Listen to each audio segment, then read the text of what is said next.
Assalamualaikum warahmatullahi wabarakatuh. Perkenalkan, nama saya Ahmad Maulana dari kelas 10 TOC. Pernah nggak sih kalian bertanya-tanya gimana cara teknisi bisa tahu ukuran diameter silinder mesin dengan tepat? Apa aja alat mereka pakai dan gimana cara pakainya? Yap, jawabannya adalah dengan menggunakan alat yang namanya cylinder bore gauge. Tapi alat ini gak sembarangan dipakai. Ada langkah-langkah penting yang harus diikuti. Langkah-langkah pengukuran silinder dengan cylinder bore gauge. 1. Persiapan alat ukur. Siapkan alat ukur yang dibutuhkan seperti jangka sorong, mikrometer ukuran 50-70 mm, dan ragum. Persiapkan alat ukur. Yang kedua, ukur diameter dalam silinder dengan jangka sorong. Gunakan jangka sorong mekanik untuk mengukur diameter dan liner silinder. Pastikan Anda tidak menekan terlalu kuat dan ambil posisi pengukuran di tengah silinder. Catat hasil pengukuran, sebagai contoh 52,15 mm untuk memudahkan pengaturan mikrometer bulatan hasil ukuran ini, misalnya menjadi 53 mm. Pengukuran dengan jangka sorong, pembulatan hasil ukur. Ketiga, setting mikrometer. Atur bukaan mikrometer sesuai dengan hasil pembulatan pengukuran jangka sorong dalam contoh ini. Atur mikrometer pada 53 mm. Pastikan mikrometer telah dikalibrasi sebelumnya untuk hasil yang akurat. Setting mikrometer. Yang keempat, setting dial bore gauge. Pilih batang rod pada dial bore gauge yang sesuai dengan perkiraan ukuran silinder. Jika perkiraan ukuran ada 53 mm, Anda bisa memilih batang 50 mm. Kemudian pasang SIM atau SIM dengan ukuran yang tepat untuk mencapai angka yang diinginkan. Dalam contoh ini, gunakan SIM 3 mm untuk mendapatkan ukuran 53 mm. 50 mm ditambah 3 mm. Kedurkan pengunci pada dial bore gauge, masukkan batang yang sudah dipasangi SIM dan kunci kembali. Pemilihan batang, pemasangan SIM, perakitan dial bore gauge.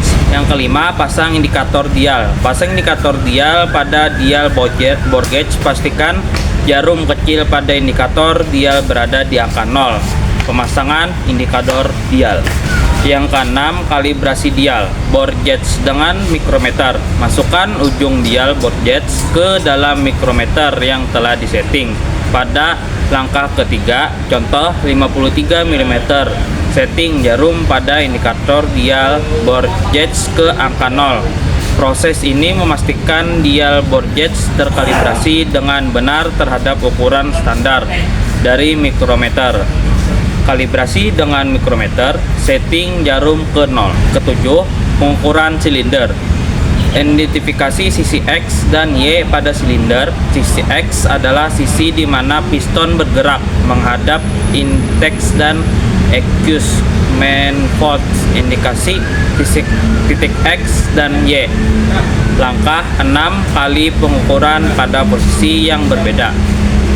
X1 pada posisi 10 kurang 15 mm dari bagian atas silinder, ukuran posisi kali 1. Kali X2 pada posisi tengah silinder, X3 pada posisi paling bawah silinder, Y1, Y2, Y3 ulang langkah yang sama, atas tengah bawah, dengan pengukuran dial bore gauge 90 derajat untuk pengukuran posisi Y.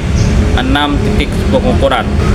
Catat hasil pengukuran pada setiap posisi. Perhatikan pergerakan jarum pada indikator dial bore gauge saat Anda menggerakkan push rod naik turun di dalam silinder. Apitudo jatuh, jarum menunjukkan hasil pengukuran pada titik tersebut. Jika jarum telah melewati angka 0, tambahkan 1 mm pada hasil pembacaan dial. Pembacaan hasil ukur.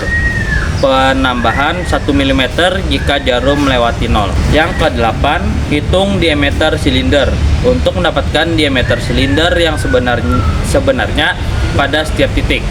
Pengukuran kurang hasil pembacaan pada dial bore gauge dari angka yang telah disetting pada mikrometer, contohnya 53 mm.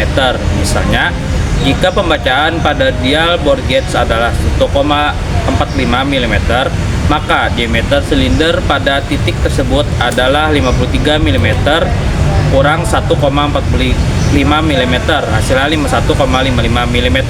Perhitungan diameter. 9 atau yang terakhir, analisa hasil.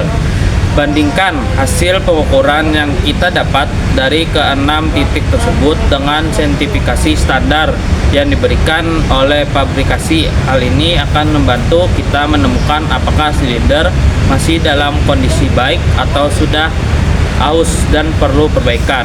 Jadi pengukuran diameter silinder nggak bisa asal-asalan, harus pakai alat yang tepat, silinder bore gauge, dan harus tahu langkah-langkah yang benar agar hasil pengukuran. Teknik pengukuran itu penting banget buat kita yang belajar teknik otomotif. Sekian, assalamualaikum warahmatullahi wabarakatuh.